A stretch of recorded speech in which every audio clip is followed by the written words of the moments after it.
Greetings, ladies and gentlemen, and welcome back to Starsector. We have a viewer request. Someone wanted me to talk a little bit about how to build and pilot the Invictus. The Invictus is large, massive, and extremely expensive to run. We're not going to talk too much about the logistics of running one right now. Suffice to say that 4,000 crew is a lot, and 43 supplies, even with my various captain skill buffs that reduce that, is a lot. But what we get in exchange for that is something with an extreme amount of armor and hull, an extreme amount of peak performance time, very good range due to the LiDAR array, a ton of large mounts facing in all directions. This thing is the ultimate anchor, if you will, like the central pillar around which a fleet can orbit and be supported by and succeed. How do we pilot this thing? What kind of guns do we put on it? The Invictus is not a ship that I've spent a ton of time flying, but I have flown it a few times. Normally, I will use it to break orbital stations, especially if I don't have any other large ships to hand. But it is a good ship to have at any stage of the game. I've seen people take them up against endgame content and do extremely well. Let's jump into what I've chosen here for guns and weapons and stuff. So, firstly, S-mods. Reinforced bulkheads. Why is it S-modded in? Well, because it's an extremely expensive hull mod in terms of ordnance points, and increasing the hull value of the Invictus takes it from 40,000 hull up to, as you can see, 56,000 hull. That is a lot of health to chew through. Why do we want a ton of hull? Well, because elite combat endurance causes your hull to regenerate when below 100% by 0.5% per second. That's quite a bit. And total amount of hull repaired is the higher of either 2,000 points or 50% of maximum hull. Remember that our maximum hull is 56,000, so we're going to get half of that again as additional hull that regenerates each battle. So effectively, we have 84,000 hull. That's 2 Invictuses worth of hull on one Invictus. That's a lot.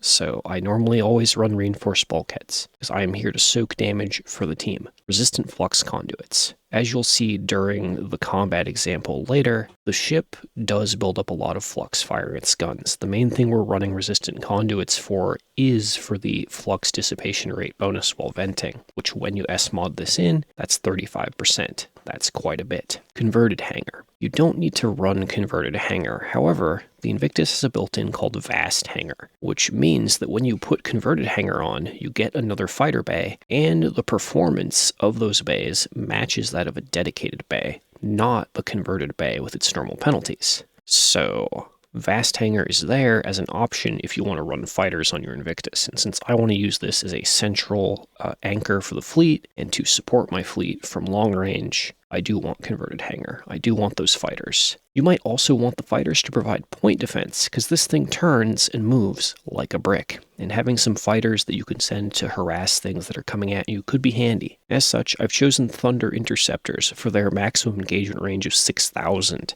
allowing me to send them out to support my ships from extremely far away, if needed.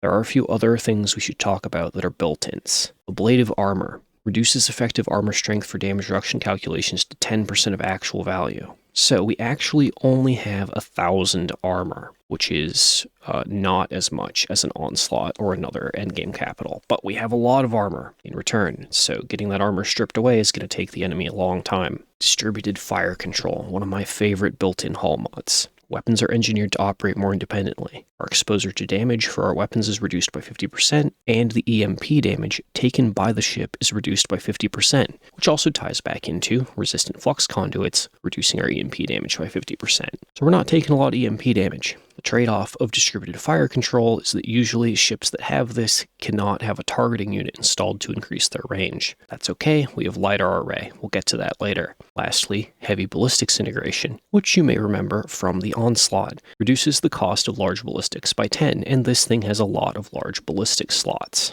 The more experienced you are driving the Invictus, the fewer Devastators you can run. So, I'm running 4.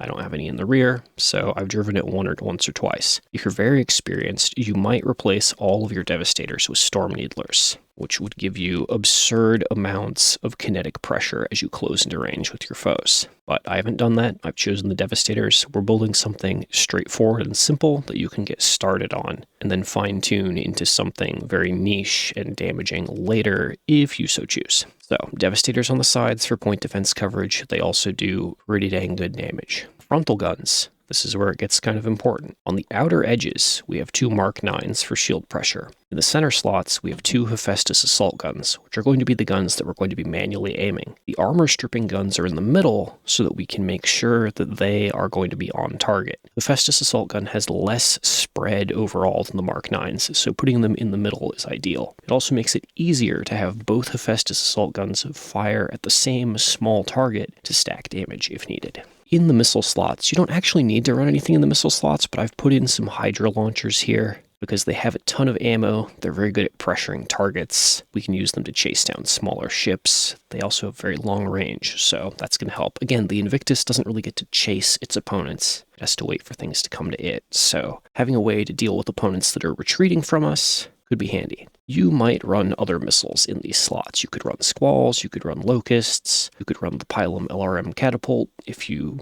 really want to skimp on ordnance points, or you could just run nothing in these slots and it would be fine. You could drop the missiles and use, some Devastators on the rear or something, or get more hull mods. Up to you. Weapon groups.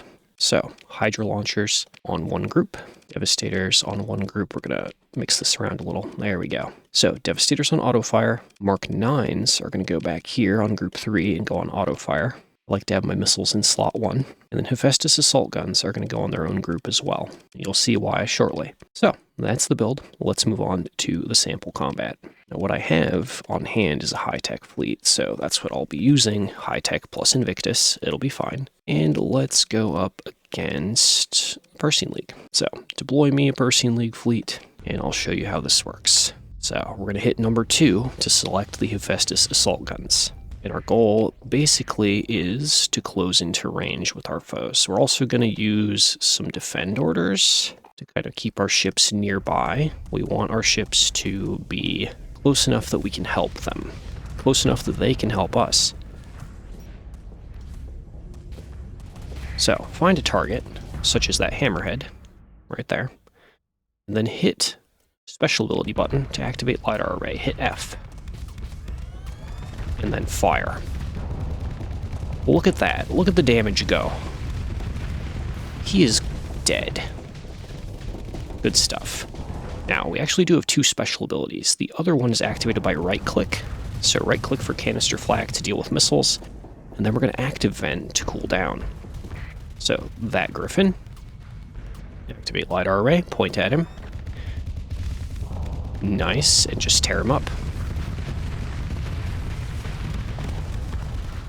Now, that Pegasus shot a ton of Dragonfires at us. I don't really have an answer to that. So we're going to try and turn and take some of it on the side. This is also going to point our Devastator cannons at the Dragonfires and shoot some of them down. Canister flak? Nope. I don't think Canister flak can actually block Dragonfire beams, making fighting the Persine League one of the harder matchups as an Invictus. So I'm just going to active vent now that we're far enough away. Luckily, we have our cool tack laser point defense Medusas to help us out, a little bit at least.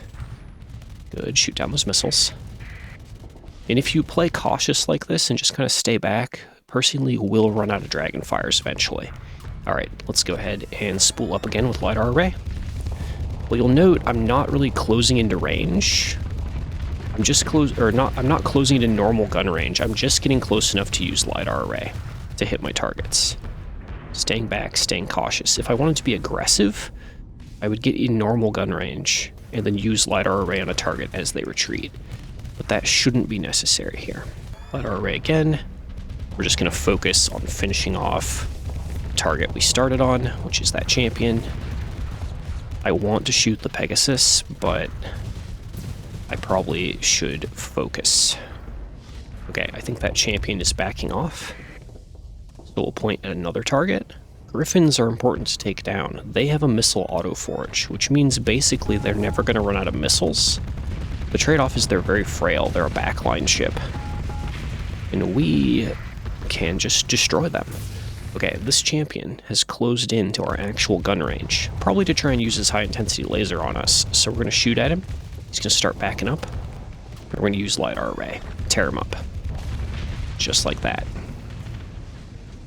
That's how it's done. Now their fleet's gotten behind us. That's okay.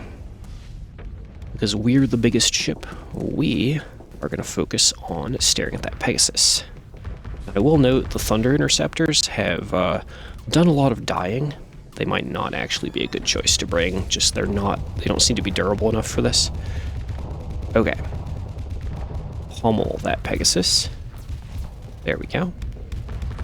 So that gets him really high on hard flux. We're going to active vent, spool up LiDAR array again, and now I'm actually burning toward him. I'm chasing him.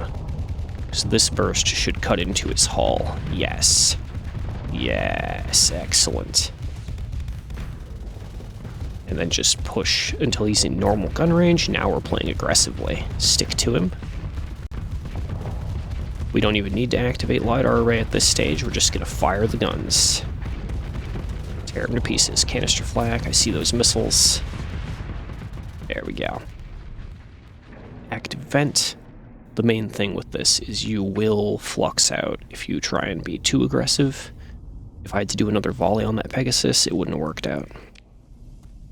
So let's turn around and we're going to head for that Eagle. I'm also going to break my escort order. We've basically won this fight at this stage. There is no way they are going to crack our whole fleet and crack the Invictus. Now we have lost most of our front armor, but that's okay. Alright, that Eagle is... Oh, good job, Aurora, good job. Oh, they didn't even need our help. Didn't even need our help. Alright, active vent. But at this stage, we are just a giant lumbering threat. We're going to cut our defend orders. We no longer need them. We're going to go chase. Chase enemy ships as best we can. So here is also another time we could send out our Thunder Interceptors. Here is where they'll shine. In taking down isolated ships. In being sent out, like so, to attack frigates and stuff. How am I using the ships? The Z key is the one that switches, you'll see in the bottom left here, the engage and regroup order by the cursor is changing. When you're on regroup, your fighters will hover by your ship and they will repair and replace themselves. When you put them on engage, they'll attack whatever target you selected, and to select the target, mouse over the target and press the R key on your keyboard. So I'm basically just going to let those Thunders engage on him, and then when I get in range, I'll add my guns, Medusa will add its guns, we'll crack them. That monitor, we're just going to hit ignore on, we don't really care. But yeah, we've basically won this. I think for the purpose of a demonstration, this about covers it. And again, I've used this Invictus build pretty successfully against stations and bounties. I have not personally played it against super late endgame stuff, but if you're just starting out, this should be an excellent starting point. So with that, I think I will leave you guys here, and I'm going to go back to doing spaceship stuff. I will catch you all in the next video. If there is any ship you would like to see a guide on, any questions you have about the game, let me know in the comments, and maybe that will end up as the subject of a future video.